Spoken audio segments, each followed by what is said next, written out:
poyambirira project ya irrigation imeneyo pa Chingereza kuti Shire Valley Transformational Project, taona kuti ntchitoyo yayambika bwino, alibe mavuto ena aliwonse, ndesi tiyapaka mavuto.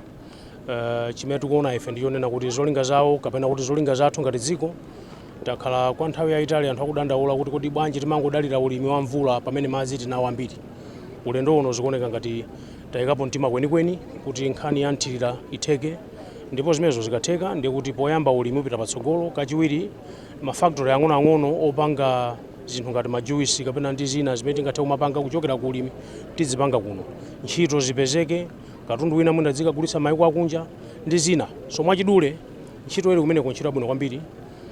Taona ndithu pamene madzi adzitenga kuchoka mu Shire kupitisa mu ngalande zimene akumanga kumeneko, komanso taonanso 6 km ya ngalande imene akupanga pana kali pano. Project yonseyi ikafika mpaka na kubangula tikudziwa kuti idutsa makilomita 100, ndiye kuti ndi project yayikulu kwambiri komanso yofunikira kuti ulimi wa nthirira upite patsogolo, ndipo tikhale ifeyo anthu okuti nkhani ya chakudya iyi tiyiwale mavuto amene utayiwale, tiyambe kumaona zina pamene tili patsogolo.